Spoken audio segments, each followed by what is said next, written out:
Percy. Percy loved playing tricks on the other engines, but these tricks sometimes got him into trouble. One morning he was being very cheeky indeed. "Peep, peep! Hurry up," he whistled to Gordon. "Your express train's ready." Gordon thought he was late and came huffing out, but when he looked around there was only a train of dirty coal trucks. Laughed Percy, but Gordon didn't think it was funny at all. Next it was James's turn. Percy told James to stay in the shed because the Fat Controller was coming to see him. James was a very proud engine and thought that the Fat Controller must want him to pull a special train. He stayed in the shed all day and nothing his driver could do would make him move. The other engines were very annoyed. They had to do James's work as well as their own.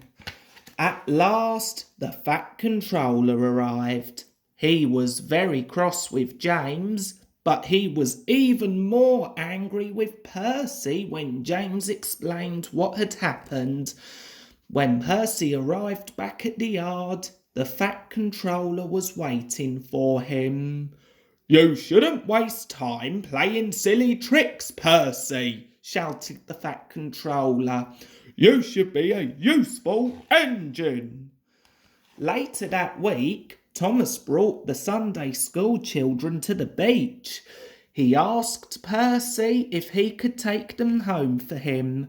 Percy thought that it sounded like very hard work, but he promised Thomas he would help. The children had a lovely day, but by the afternoon there were dark clouds overhead. Suddenly there was a thunder and lightning, and the rain came lashing down. The children hurried to the station. Annie and Clarabelle were waiting for them at the platform. The children scrambled into the warm carriages. "Percy, take the children home quickly, please," ordered the station master. The rain poured down on Percy's boiler. Ugh, he shivered. He thought about pretending that he had broken down so another engine would have to go instead of him. But then he remembered his promise. He must make sure the children got home safely. Percy set off bravely, but his driver was worried. The rain was very heavy now and the river was rising fast. The rain was getting in Percy's eyes and he couldn't see where he was going. Suddenly he found himself in deep water. "Oh, my wheels," shivered Percy, but he struggled on. "Woof," he hissed. The rain was beginning to put his fire out. Percy's driver decided to stop the train in a cutting. The guard went to find a telephone. He returned looking very worried. "We couldn't go back if we wanted to," he said. "The bridge near the junction is down." They would have to carry on to the next station. But Percy's fire had nearly gone out and they needed more wood to keep it going. "We'll have to pull up the floorboards and burn them," said the fireman. Soon they had plenty of wood. Percy's fire burned and he felt warm and comfortable again. Suddenly there came a buzz, buzz, buzz. Harold was flying overhead. "Oh dear," thought Percy sadly. "Harold has come to laugh at me." Bump! Something thudded on Percy's boiler. A parachute had landed on top of him. Harold hadn't come to laugh. He was dropping hot drinks for everyone. Everyone had a hot cocoa and felt much better. Percy had got some steam up now. "Thank you, Harold," he whistled. "Come on, let's go."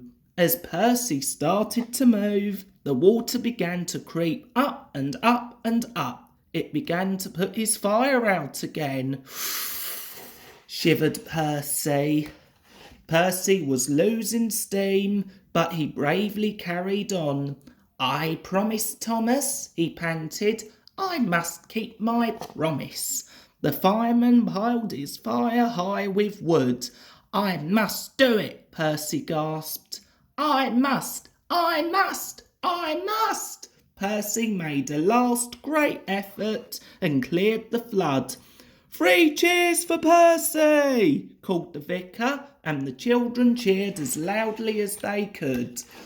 Harold arrived with the Fat Controller. Harold told me you were splendid, Percy, said the Fat Controller. He says he can beat you at some things, but not at being a submarine. I don't know what you've both been doing, but I do know that you're a really useful engine. Oh, thank you, sir, whispered Percy happily. The news of Percy's adventure soon got back to the station. Gordon and James heard all about how Percy had kept his promise and travelled through the terrible storm to bring the children home safely. They both thought he was very brave and forgave him for all his tricks. Percy realised that although playing tricks could be fun, it was much more important to be a really useful engine.